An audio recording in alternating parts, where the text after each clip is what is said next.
so much better. Leicester City, look, Harry B says 7 points from Derby, Bristol City away and Ipswich at home. We definitely should have taken all 9, but we are moving the right way forwards. How you all doing? Welcome back to another 15 minutes of Leicester City chat. And oh my goodness, why on earth do we look so good all of a sudden? Hope you're well. We've got Jim back, who's had an amazing week watching Leicester City up and down the country. Hope you have too. Coming up this week then, who's the best penalty taker that Leicester have ever had? How have we reacted to our FA Cup draw?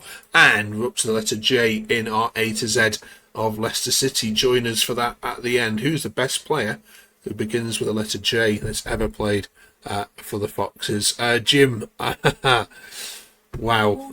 Records broken this weekend. The furthest out ever championship goal scored. Where were you sat when that went in?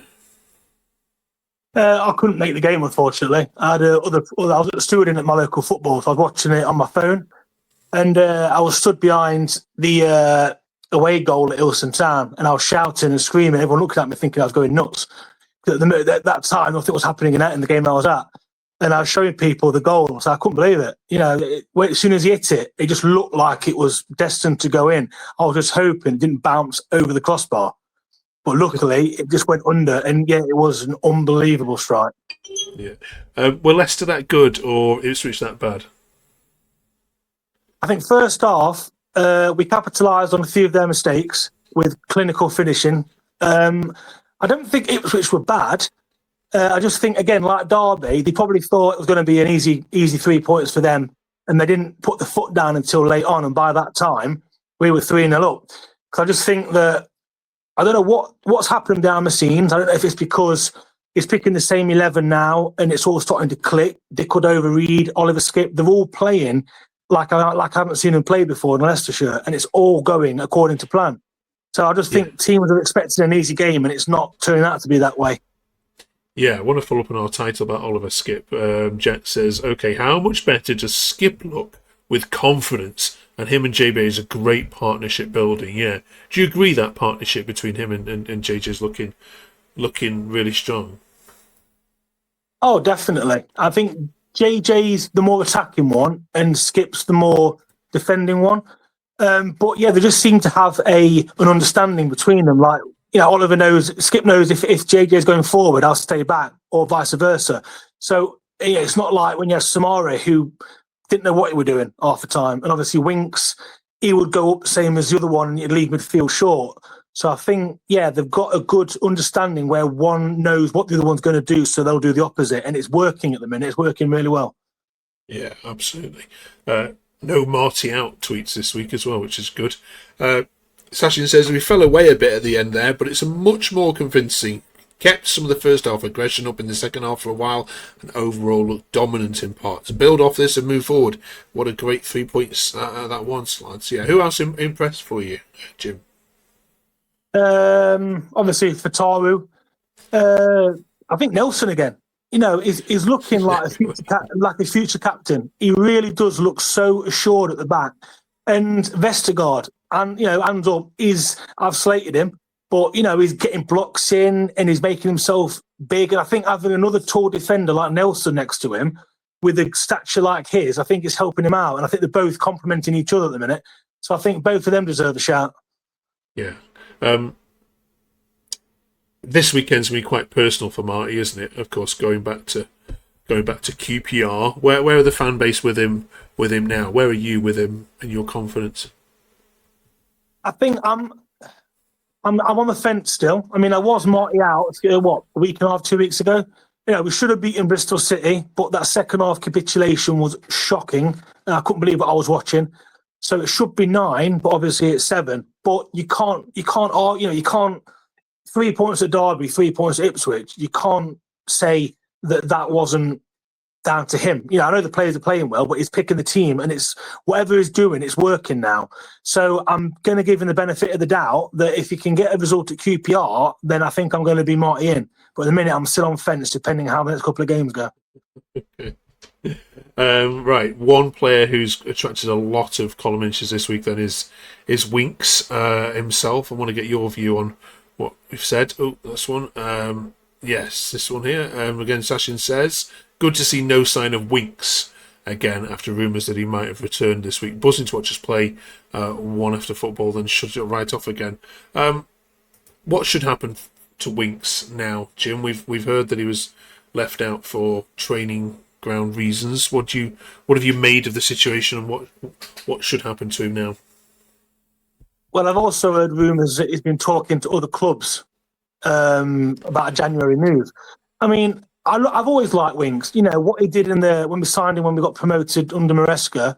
He controlled the midfield, and he's a hell of a player. But I think he's gone to his head now. And if we can play this well without him in the squad, then by all means, if he wants to go, just let him go. Like I'm not one of these people who should hold people hostage.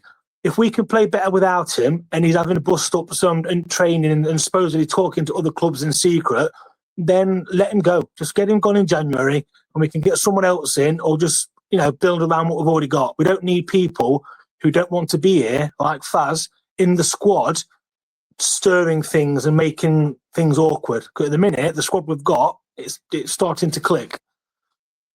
Yeah, I mean, it's the young players, isn't it, that come in that have really impressed, like you said, like Nelson and others. I mean, how much do you... we can't read into too much, we don't know what goes on, but how much do you think there have been bad eggs in the camp and disrupting the start of the season? What was that, sorry? How many? Yeah, so do you think there have been bad eggs in the camp? Yeah. I mean, like I said a couple of weeks ago, Faz himself said that he wanted to go no matter what. So that's a bad egg straight away. And the fact that he was still playing and being picked, and when he scored the goal, he cooked his ears to the fans, to say what he's saying now. So the relationship wasn't there. And Winks, apparently under Ruud van Nistelrooy, had disagreements with him because he's travelling every day he lives down towards London. Somewhere he travels to training every day. He don't want to stay over and whatever. So there was bad eggs, last season as well. And I just think that there's no place for it. If someone doesn't want to be at the club, then get them gone. Like, you don't need to keep bad eggs there, because all we do is poison the rest. And that's not what we need. You mentioned the Bristol City capitulation a little bit. We're starting to see this pattern of first half play well, second half fall off a little bit. There's 2 games now where you've allowed the opposition to come slightly back into it. Is that a slight worry or not? It's going to be a worry if it carries on. I mean, we had a stat where the second half for us was better than the first, but the last 3 games, we've scored 7 goals in the first half in the last 3 games, whereas before we weren't getting that many. We were conceding first.